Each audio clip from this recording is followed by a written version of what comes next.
Hey, so here we are back with another of your lessons in the 7Ms. And this one is continuing with the 7 emotions, and we're covering lust. Now, this is going to be a fairly short lesson compared to many of the other ones we've already covered. And not because lust isn't an important emotion, it clearly is. All of the emotions are equally important. But because much of it is self explanatory at the level that we're covering it right now, but it will turn into something a bit more detailed as we further our way into the program. Okay, so don't worry about the fact that it's short. Enjoy it. After all, there's been quite a lot of long lessons, and this module in particular has been a very long module with lots and lots of content. Right.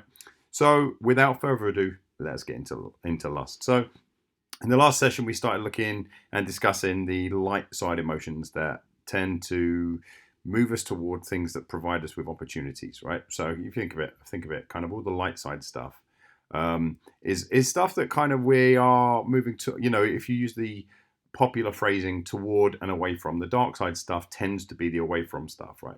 It's the rage and it's the fear and the panic. We're trying to get away from a certain type of problem. The light side stuff has a tendency to be opportunity based, right? So it's trying to drive us toward things.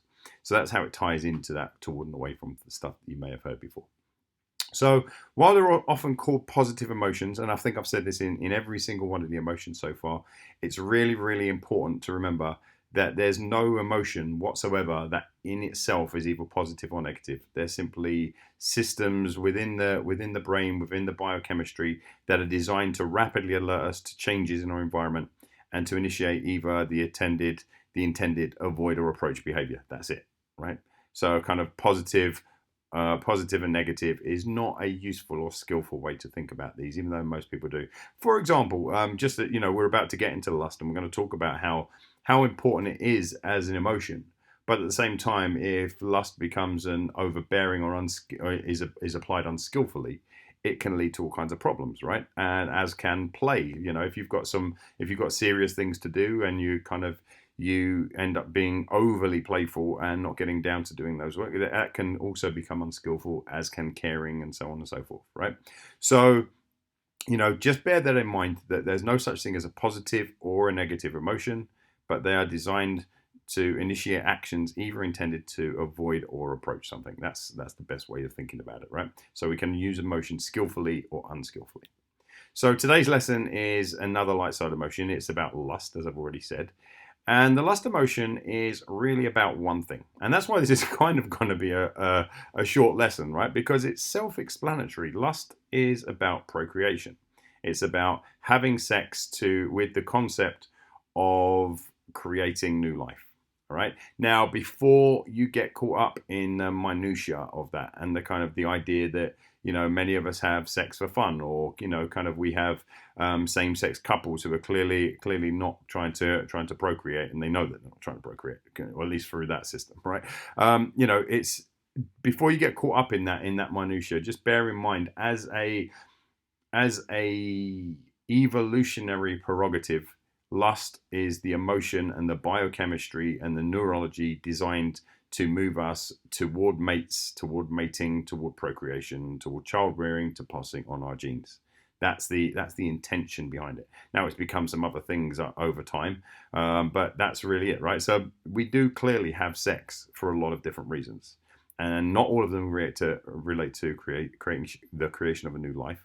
But as a base fundamental emotion, the purpose of lust at a brain level is procreation. Just bear that in mind, right?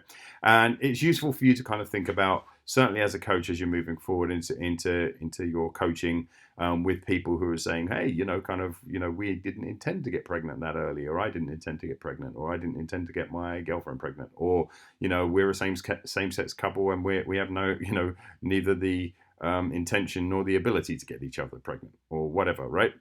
As you move forward into this, just understand that when you're explaining it as an emotion, we're explaining it from this natural kind of base drive. And when I say base, I don't mean kind of low morals or anything like that. I mean a base drive as in it is basic. It is within the fundamental emotional matrix. Okay, and that's going to be useful for your explanation to other people. Now, that said, we shouldn't ignore the very real social currency that lust and sex provide, but we won't be delving too deeply into it in this lesson, right? So, when I say social currency, just think about it from the perspective, in relationships, one of the ways that we may measure our relationships is the sexual currency, the sexual exchange of energies that we'll be engaged in with our partners. Okay, that's just one way. I'm not saying it's the only way, and I'm not saying it's the most valuable way, but that's one of the ways. And certainly, for a lot of people, one of the first ways that they know that a relationship's not working is particularly if they've been very, very sexually affectionate and sexually intimate at one level, and sex is sort of like, for want of a better expression, dried up. These are often used as cues that our social currency is a bit low with our partner, or that there's something not quite right. Okay, so that's what I mean by social currency, and we'll be talking about that in later lessons as we move into the more specifics of coaching and some of the reasons why people might come to you to be a coach and help, things that they might want help with, and so on and so forth. But we're not going to delve too deeply into it in this particular lesson. So lust as an emotion is moderated by gonadal hormones produced in the testes and the ovaries in pubescent youths and in adults. Okay, so that's, think about it, in the testes and the ovaries. These are the hormones, or these are the hormone sites that are producing our drive for lust, and it's very, very obvious, right? As prepubescents, as children, we don't have lust drives. It's only when the testes and ovaries really kick in and they start producing their various myriad of hormones that kind of, the lust emotion rears its ugly head, or not so ugly head, and drives us toward all these weird and wonderful behaviors, is seeking of sex and seeking of sexual pleasure. Okay, so just again, I'm kind of teaching you to suck eggs here. It's very, very obvious that these aren't drives in children and in prepubescence. I keep tripping over that word here. But this is the reason why they're not, because we're waiting for the testes and ovaries to kick in. So in males, vasopressin, which is basically a hormone that's promoted by testosterone, is a primary driver in both sexual assertiveness, mate and offspring protection, and aggression towards sexual competitors. So let's just unpack that a little bit. Okay, sexual assertiveness or confidence, or the desire, or the confidence to approach a sexual partner. Kind of in my time, it's not, and from where I come from, we used to say chatting people up, right? So kind of if as a heterosexual male, I would be chatting up young ladies, right? I'd be making that approach. I'd be going up to them, talking to them, basically trying to have the conversation that at some point down the line may or may not lead to sex, right? But that would be vasopressin kind of driving me forward and giving me that self-confidence to be able to move into that position, to even entertain it, and to, for want of a better expression, proposition the young lady. Okay, so it's vasopressin that does that. Vasopressin also is a driver at some level toward protective stroke aggressive behaviors. Okay, and anyone who's a kind of a new dad or a new mum will note the levels of protection and care they extend toward their children, and to their partners. It becomes a really important aspect of fatherhood, especially, but it can often get out of control, right? But that's driven by vasopressin. Okay, and it's useful in mate and offspring protection, and it's also a useful hormone in bringing together the aggressive behavior. I'm not talking necessarily the attack, but it can be in that aggression towards sexual competitors, right? So kind of where we kind of beat our chests and rise up and kind of make ourselves look bigger and raise our voices and all that, and behave in a certain way to drive off sexual competitors. And of course, a lot of this comes from studies of primates, and it comes from studies of mammals in general, but it holds true for human beings too. And this is vasopressin, which is driving that. So vasopressin at high levels or at unskillful levels in the body can at times be expressed as pushiness, kind of, and we've all seen those males who are kind of they've been told no, and the person they're making advances on isn't necessarily warming to them and isn't finding them attractive or sexually attractive. And yet they're still coming on as pushy. And it can also, vasopressin can also be expressed as jealousy, right? So remember, because I said one of the things that vasopressin does is it wires you for mate and offspring protection. Okay, and so when vasopressin is at high levels, it can be expressed as jealousy also. So in females, oxytocin, which is promoted via estrogen, is the primary driver of sexuality, is the primary driver of the lust behaviors. In other words, the lust is the desire and preparation to have sex, right? So if you think about it that way, right, the desire and preparation to have sex. So in females, that's oxytocin, which is promoted via the estrogen pathways, is the primary driver. So oxytocin creates what are known as these readiness postures in women, right? And so that might include, but isn't limited to, but it might include pushing the breasts out, kind of pursing the lips, all these facial expressions and facial postures, and increasing physical intimacy, like bringing yourself closer to the object of your desire, making a lot more physical contact. These are known as readiness postures. These are all kind of signs that you're open to the idea of sex with this person. Okay, and again, I'm sort of generalizing here. I'm not saying that every one of those indicators is a prelude to sex, right? We use some of these intimacy things with people that we have no desire to have sex with also, but within the kind of the lust makeup, this is definitely one aspect. So creating these readiness postures.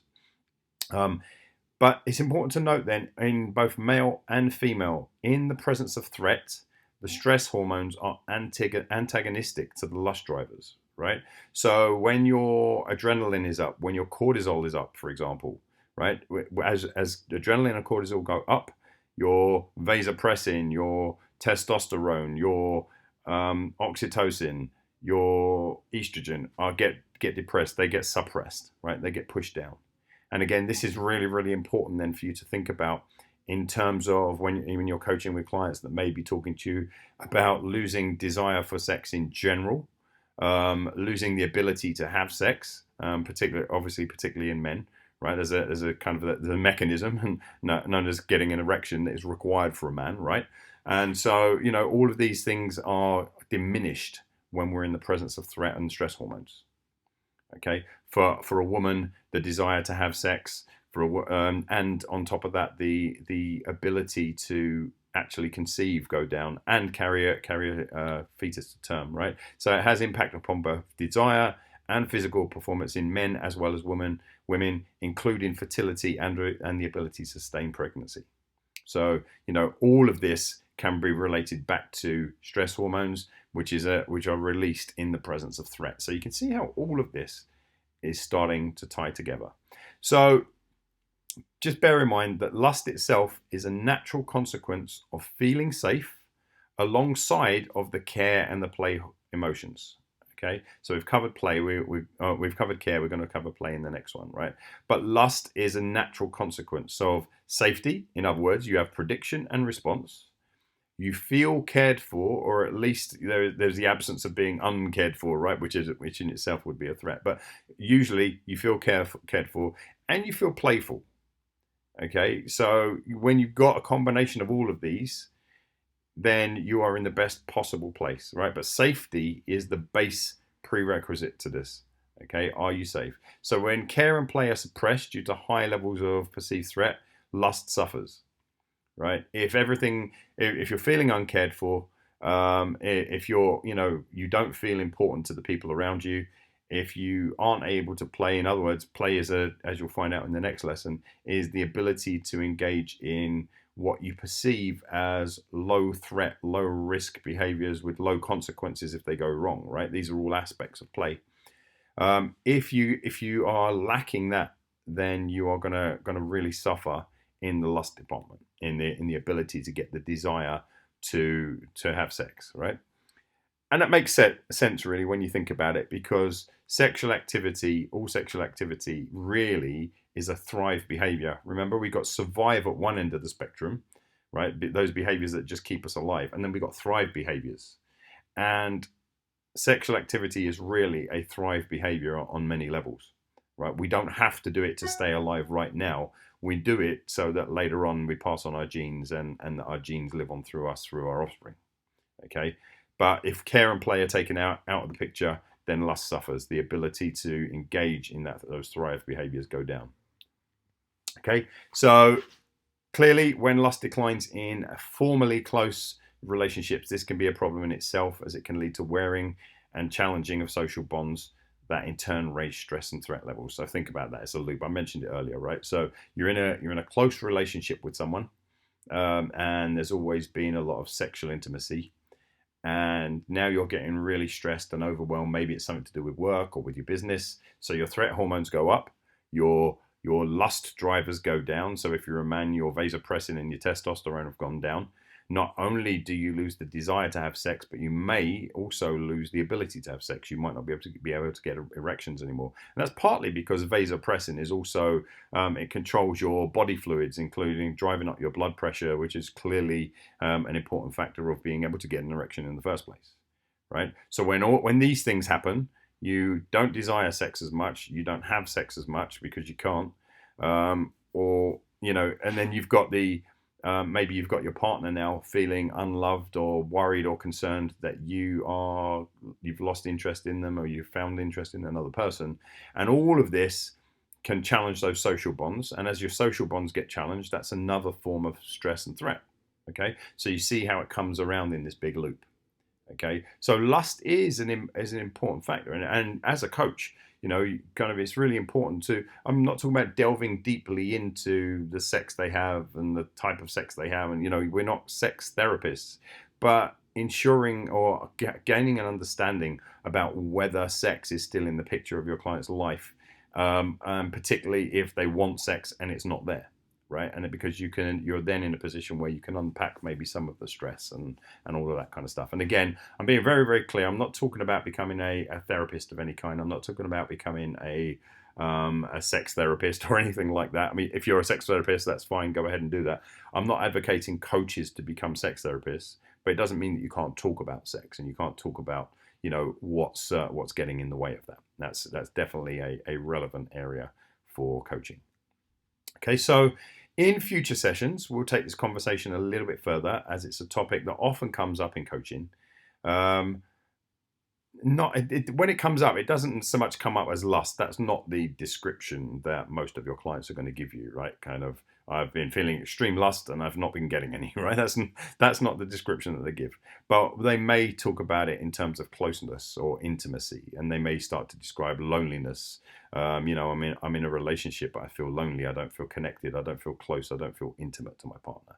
And usually when people are using this veiled language, what they're really talking about is not getting many of their sexual needs met. Okay. And not that it's anyone's fault at all, but it's useful to find out where that originates and initiates from. Is it in their partner, or is it actually in themselves? Are they overwhelmed and overstressed and not feeling like having sex most of the time? Their lust drive has gone, and as a result, has that brought their partner's libido down, and the partner's now stressed and threatened, and they don't want to have sex. Okay, so all of these things start to tie together, and we will take this a bit deeper when we get further into the course. But for now, we'll close this session with the reminder that lust as an emotion is 100% natural and part of the brain's inherent operating system. Right? It's 100% natural, kind of all those urges. I'm sure you don't need to be told this. You're an adult yourself, right? But it's a natural response. Absolutely natural response. So anything negative that may be associated with the behavior of those exercising their lust is another matter altogether, right? And it's really important to make this distinction, particularly in this day and age where a lot of people are very, very sensitive about, how we approach other people, how we make invitations, what might be meant by that, and all of, and in workplaces and everything else. So I'm not I'm not condoning or describing behaviors that should be allowed in certain environments. That's not what I'm doing. But what I am saying is that anything that lust itself is a natural part, right? An inherent part of the brain's operating system. It's down to us as individuals and as societies to determine what is appropriate and what's not appropriate in given conditions and in given situations and circumstances. So I hope that makes sense. Okay, so that's it for this lesson. Like I said, pretty short one, and I will see you in the next lesson, which is play. Till then, take care.